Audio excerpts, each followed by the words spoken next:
Alors bonjour et bienvenue sur la chaîne YouTube Wolfpand. Nous sommes avec Christian Etier. Bonjour Christian. Bonjour. Alors tu es président de l'association France Chine Art Expo et tu nous as conviés et tu fais aujourd'hui, jour de Nouvel An chinois, une expo, Art Expo France Chine. Alors quel rapport tu as eu avec la Chine? Comment c'est arrivé ce rapport avec la Chine? Bon, alors, mon rapport avec la Chine, c'est qu'effectivement, à titre professionnel, en tant qu'avocat, j'ai eu pendant toutes les après-midi dans mon cabinet des Chinois pendant 25 ans. Et un jour, j'ai rencontré Wen Wu. Et avec Wen Wu, nous avons lancé cette aventure qui a commencé par un premier voyage que j'ai fait en Chine avec le salon d'automne en Chine. Et puis par la suite, on a créé une association qui s'appelle l'association France Chine Art Expo, qui tous les ans participe avec lui à l'Asian Art Expo et qui en plus, avec des artistes chinois, réalise des expositions en France, par exemple comme celle qu'il y a aujourd'hui, comme celle qu'il y a eu il y a un mois à Senlis, ou comme celle qu'il y aura encore plus tard, sans doute à Senlis pour le salon d'automne. D'accord. Donc en fait, pour l'imaginaire, on n'a pas l'impression que la Chine soit très portée sur l'art, l'art comme nous on l'entend, l'art contemporain. Comment toi Alors là, pas du tout, parce voilà. que moi je suis quasiment un peintre très inspiré par la peinture chinoise, Mhm. et notamment par la peinture des anciens artistes chinois, et dans la période notamment 8e, 18e siècle chez les Chinois, Mhm. où en fait on s'aperçoit qu'ils ont tout inventé. Ils ont inventé la peinture non figurative, parce que, contrairement à ce que l'on pense, Mhm. quand les maîtres chinois demandent à un disciple de dessiner, par exemple, une maison, ou de dessiner un arbre, en fait, ce qui les intéresse, c'est pas l'arbre ou la maison, c'est la vie, le souffle vital qui se trouve à l'intérieur de la maison, le qi, comme me dirait, que l'on retrouve dans le qigong, dans le tai chi. Ouais, Donc, en fait, moi, ce que j'essaie aussi de représenter dans mes tableaux, c'est non pas de l'esthétisme, mais effectivement de représenter ce souffle créateur, d'une manière ou d'une autre. Dans toute ma peinture, depuis le début, j'essaie de retrouver ce souffle de la nature, ce souffle créateur, cette conscience créative que je ressens. Hein, d'accord. que je ressens par la fois mon expérience et par mes connaissances de quelqu'un de 76 ans. D'accord. Donc en fait, tout ça, ça part d'une philosophie. Ah En oui. fait, en Chine, on peint plus, d'après ce que tu me dis, on peint plus une philosophie, une idée que du figuratif en lui-même. C'est-à-dire qu'il y a, l'arbre en lui-même ne se suffit pas. Voilà. Le peintre chinois traditionnel, D'accord. hein, le peintre chinois traditionnel, c'est effectivement ça qui est important. Et quand effectivement il a un disciple qui lui représente un bel arbre ou une belle maison, etc., Bien il lui dit, dessiné. allez, déchire ça. C'est pas ça qui m'intéresse. Ce qui m'intéresse, c'est effectivement ce qu'il y a dessous, ce souffle créateur qui est à l'intérieur. Voilà. C'est ça. Alors, moi, j'étais effectivement marqué par ça, influencé par ça, et c'est ça que j'essaie d'exprimer. C'est-à-dire, au-delà de l'esthétisme, moi, je n'essaie pas de faire quelque chose de beau. Je Oui, m'exprime oui, comme quelqu'un, un écrivain prendrait un crayon pour écrire. Moi, je prends un pinceau, voilà, et pour exprimer ça. Et pour moi, effectivement, les peintres chinois sont extrêmement importants. d'accord. Et aujourd'hui encore, quand je fais ça, je pense aux peintres chinois. Ouais. Et effectivement, à ce principe de vie par le Rouboros qui est ici, que j'essaie d'exprimer. Et alors justement, on était en train d'en discuter. On va essayer de faire court parce qu'on était apparemment parti très très en avant. Pour moi, l'Ouroboros, c'était quand même quelque chose d'assez celte. Alors pour les personnes qui savent pas ce que c'est, l'Ouroboros, c'est un serpent, la représentation d'un serpent qui se mord la queue. Et Et d'après mes souvenirs, c'est la vie en continuité. c'est le symbole d'éternité. Voilà. Et ce symbole d'éternité, alors c'est sans doute un principe, c'est sans doute un terme aussi utilisé par les Celtes, mais bien avant par les Égyptiens, par les Aztèques, les Mayas, les peuples d'Océanie et en Chine, Mhm. et, et même certains catholiques sur leur cercueil faisaient mettre ce serpent qui se mord la queue pour montrer l'éternité. Donc c'est un symbole extrêmement important parce que ça signifie qu'effectivement, le serpent, il se mange non seulement il se mord la queue, mais il se s'en dévore, il se nourrit, il continue effectivement, continuellement, éternellement à se reproduire. Et c'est le symbole effectivement enfin c'est la vie qui a toujours existé et qui existera toujours, selon moi. Oui, avant ou après nous, Voilà. Alors mes premiers tableaux, c'était sur les commencements. ouais. Je m'étais beaucoup polarisé sur tout ce qui commençait.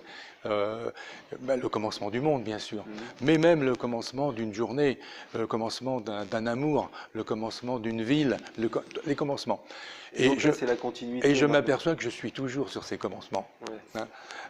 J'ai fait une série aussi à un moment sur les portes du ciel, parce que Venvou a fait effectivement ces grandes tentures que l'on retrouve de l'autre côté, et je m'étais dit, il essaie d'exprimer effectivement un certain nombre de choses, et moi je vais continuer au-dessus, vers des portes, parce que je considère effectivement dans la vie, c'est continuellement des portes qui sont devant nous, et certains arrivent à les ouvrir, et d'autres n'arrivent pas, et si on arrive à les ouvrir, il y a toujours quelque chose derrière, et il y a continuellement des portes qui s'ouvrent ou qui se ferment, mais il y a toujours des portes qui sont à notre disposition pour avancer toujours plus loin. Du coup, ça me rappelle, il y a une philosophie comme ça de pièces. La vie, alors je sais plus, en fait la vie est comme des pièces dans lesquelles on rentre, où on fait des rencontres et où on en ressort. Tu prends un peu, ce plat-là, enfin Moi je crois que c'est ça la vie. Trajet-là. La vie, on a continuellement des portes. Et alors, on a l'impression que certains n'arrivent pas à les ouvrir, quoi. Donc ils restent, et que par contre derrière, et par contre quand on a commencé à ouvrir des portes, on s'aperçoit qu'il y en a tout le temps, tout le temps, tout le temps, tout le temps. Ce qui permet aussi à Socrate de dire, je ne sais qu'une chose, que je ne sais rien, c'est qu'à la fin, même si on apprend tout le temps, tout le temps, tout le temps des choses, finalement on ne sait rien. Oui. Néanmoins, ça ne veut pas dire qu'il ne faut pas continuer à apprendre. Et je crois que la vie est belle dans la mesure où on apprend tous les jours un peu plus. Oui, et on apprend des autres d'ailleurs. On est encore vivant du moins quand on voilà, apprend. On est vivant. Tant qu'on apprend.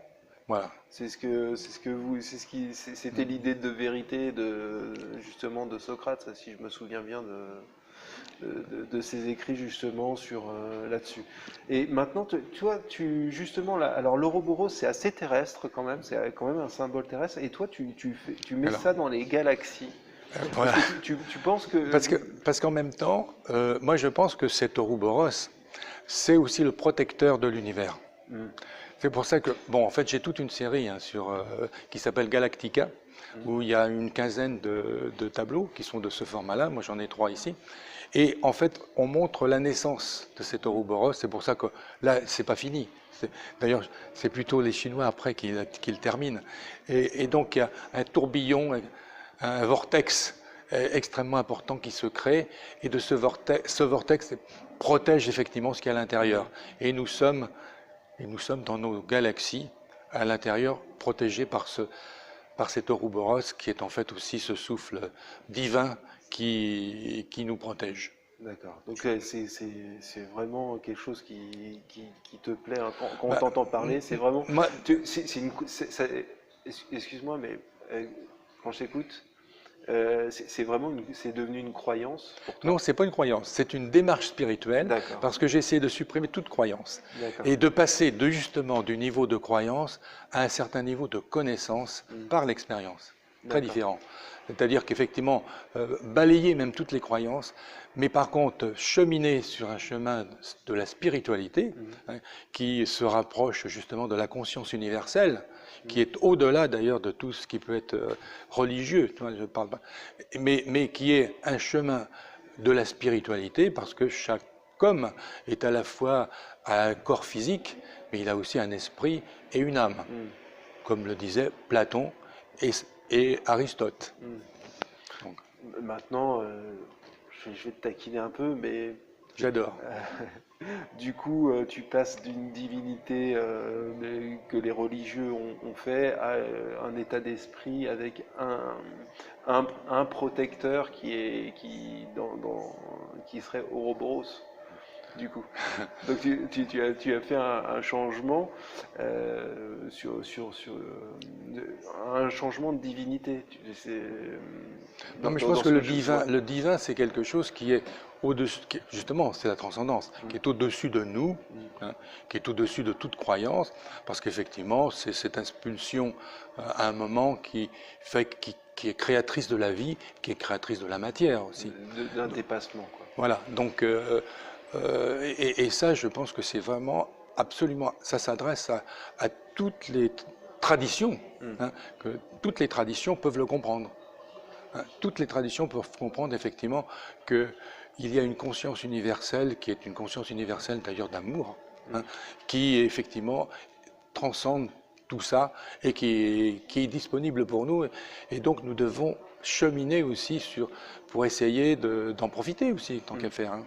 Hein. Ah oui, si on peut tous en profiter de ce genre de choses, ça Tous, fera tout le monde. la paix Ça s'adresse à tout le universelle. monde. Ça s'adresse à tout le monde. Maintenant, on Mais, reste des mais humains. le problème des religions, c'est qu'elles ont pris une partie et les transformée en croyances. Hein, et ce qui fait que tous ceux qui ne croient pas exactement ce qui a été défini, ben, c'est des incroyants, ou c'est des apostats, ou c'est de toute façon des gens qui sont différents et qu'éventuellement on n'est pas obligé de respecter.